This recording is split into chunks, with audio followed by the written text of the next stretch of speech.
Beirut. Jeshi la Israeli linasema limefanya mashambulizi mengine ya anga dhidi ya mji mkuu wa Lebanon, Beirut, usiku wa kuamkia leo. Jeshi hilo limedai kwamba mashambulizi yalimlenga kamanda ngazi za juu wa kundi hilo la Hezbollah na yule limuita gaidi mwingine mkubwa. Kwa mujibu wa taarifa za awali kutoka Wizara ya Afya ya Lebanon, watu 7 wameuawa kwenye mashambulizi hayo na wengine 21 wamejeruhiwa. Wakazi wa huko wameripoti milipuko mikubwa na moto karibu na uwanja wa ndege wa Beirut.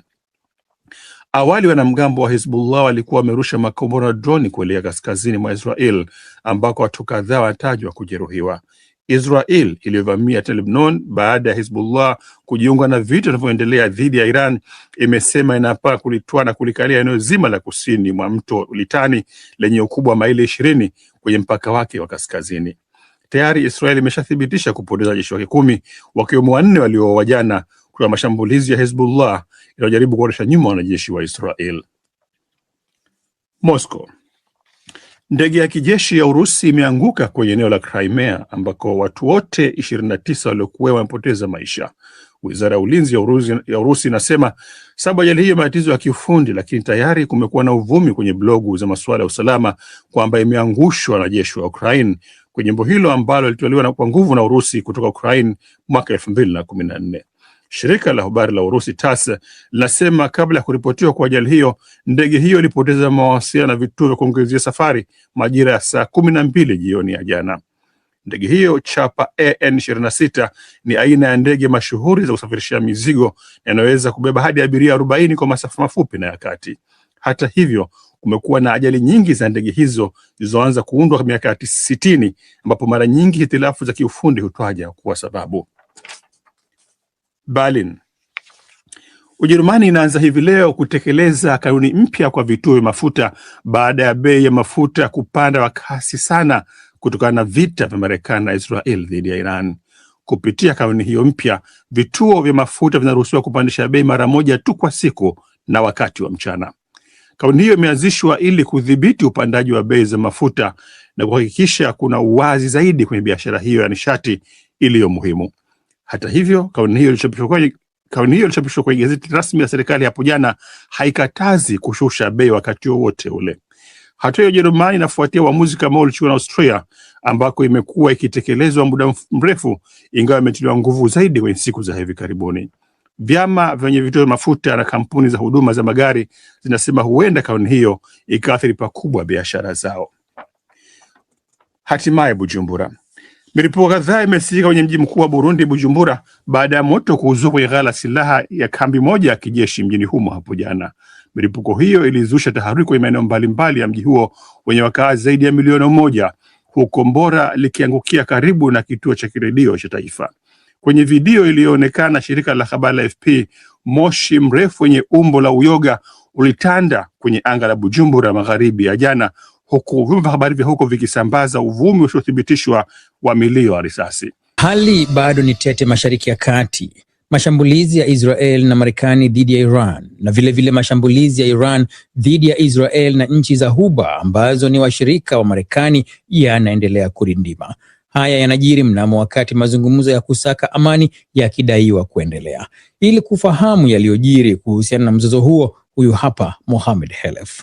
Tuanzie na kauli tata za Rais Donald Trump wa Marekani anazozitoa na zinazobadilika kila baada ya muda juu ya lengo, mwenendo na hatima ya vita hivyo alivyoshirikiana na Waziri Mkuu wa Israel Benjamin Netanyahu kuvianzisha dhidi ya Iran zaidi ya mwezi mmoja sasa. Kauli ya hivi karibuni kabisa ni ile aliyoitoa jana wakati akijibu maswali ya waandishi wa habari akiwa kwenye ikulu ya White House, ambapo alisema karibuni Marekani itaondoa kwenye eneo la Ghuba, akimaanisha kuachana na vita hivyo. All I have to do is leave Iran and tunachotakiwa kufanya ni kuondoka Iran. Na tutafanya hivyo karibuni na wataporomoka. Na bei kwenye soko la hisa ziko tena juu leo kwa kuwa wanajua mambo mawili. Moja, tuna nchi iliyo salama. Tulikuwa na ziara fupi kwa sababu kulikuwa na mwendawazimu mmoja aitwaye Khamenei ambaye kwa bahati mbaya hatunaye tena sasa. Na tayari tumeshapata mabadiliko ya utawala. Tumeuangusha utawala mmoja, tumeuangusha wa pili. Sasa tuna kundi la watu ambao ni tofauti kabisa. Wana maarifa zaidi, hawana itikadi kali sana. tuna mabadiliko ya utawala, tunashughulika na watu ambao wanatumia akili zaidi.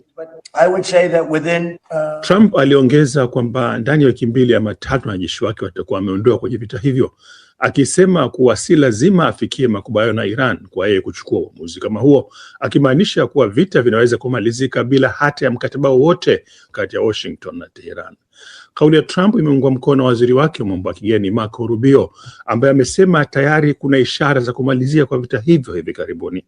Rubio amekiambia kituo cha televisheni cha Fox News, na hapa namnukuu, tunaweza kuona mstari wa mwisho, si leo, si kesho, lakini tunakaribia, mwisho wa kumnukuu. Hata hivyo, kauli hizo zinakinzana na vitisho vya awali kwamba Marekani ingelizidisha maradufu mashambulizi yake dhidi ya Iran endapo Tehran haikubaliana na mpango wake wa vipengele 15 ambao miongoni mwa vifungu vyake vinaitaka Iran kuachana kabisa na mpango wa nyuklia, kusimamisha urutubishaji wa madini ya urani na kufungua tena mlango bahari wa Hormuz.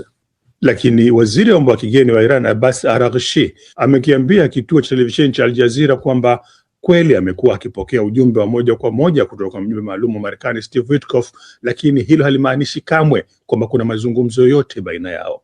Araghchi aliongeza kuwa ujumbe huo unaojumuisha vitisho au mabadilishano ya mawazo huwa unafikishwa kwake kupitia wale waliowaita marafiki.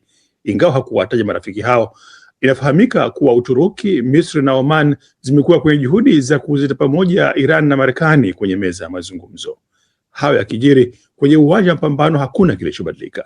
Jeshi la Walinda Mapinduzi la Iran, IRGC, limetoa orodha mpya makampuni 18 ya Marekani ndani ya eneo la Mashariki ya Kati ambao lingelianza kuyashambulia hivi leo. Makampuni hayo ni pamoja na Microsoft, Google, Apple, Intel, IBM, Tesla na Boeing.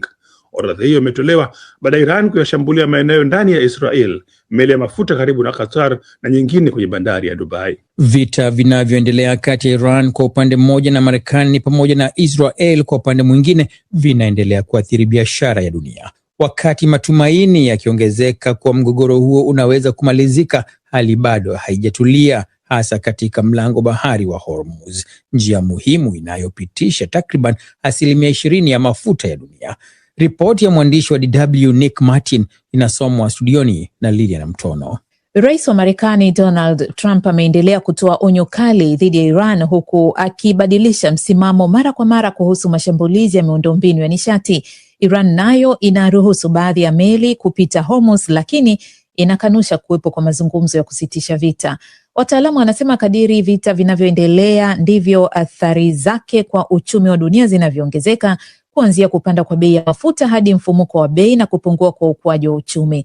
Makadirio yanaonyesha kuwa kufungwa kwa Hormuz kwa miezi mitatu kunaweza kupunguza ukuaji wa uchumi wa dunia kwa karibu 2.9.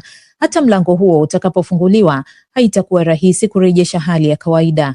Kwanza, usalama lazima uhakikishwe, ikiwa ni pamoja na kuondoa mabomu ya baharini, jambo linaloweza kuchukua hadi wiki 2. Zaidi ya meli 1900 zimekwama na kuziondoa kunaweza kuchukua siku hadi wiki kadhaa. Kwa mujibu wa wachambuzi wa nishati, hali itakuwa ya mashindano ya kufika sokoni kwa wazalishaji wa mafuta, huku nchi za Ghuba zikijaribu kurejesha haraka usambazaji wa nishati duniani. Hata hivyo, usafiri wa meli unaweza kubaki kuwa polepole kutokana na uwepo wa doria za kijeshi. Uzalishaji wa mafuta na gesi nao hautaanza mara moja. Kurejesha visima vilivyopunguza uzalishaji kunaweza kuchukua wiki 2 hadi 3, na vile vilivyofungwa kabisa vinaweza kuchukua hadi mwezi 1.5. Aidha, baadhi ya miundombinu muhimu imeharibiwa vibaya na inaweza kuchukua miaka kurekebishwa. Kwa mfano, kituo kikubwa cha gesi ya LNG cha Ras Laffan nchini Qatar kinaweza kuhitaji hadi miaka 5 kurejea katika hali ya kawaida, hali inayomaanisha upungufu wa gesi ya kimiminika utaendelea kuwa kwa muda mrefu. Sekta nyingine kama mbolea pia zimeathirika. Kanda ya Ghuba huzalisha sehemu kubwa ya mbolea za dunia, hivyo ucheleweshwaji wake unaweza kuongeza bei ya chakula na kuhatarisha usalama wa chakula duniani. Wakati huo huo, usafirishaji wa baadhi ya makontena umevurugika, huku baadhi ya meli zikilazimika kupita njia ndefu ya Cape of Good Hope kusini mwa Afrika. Hali hii inaongeza gharama na muda wa usafirishaji na inaweza kuathiri biashara kati ya Asia na Ulaya.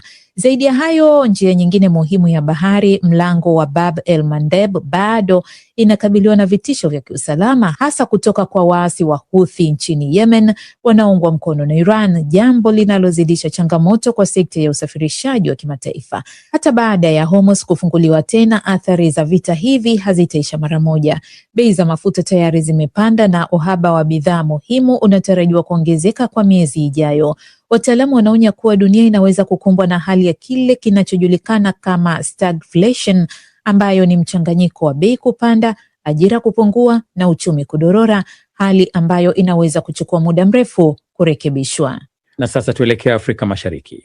Wafanya biashara mpakani mwa Kenya na Uganda katika eneo la Busia wamelitaka bunge la Jumuiya ya Afrika Mashariki kutathmini upya sheria za biashara kati ya nchi wanachama. Wanasema hatua hiyo itasaidia kuondoa vikwazo vinavyoathiri ukuaji wa biashara na uchumi wa kanda. Mwandishi wetu wa magharibi mwa Kenya, Musa Navie, ana ripoti kamili.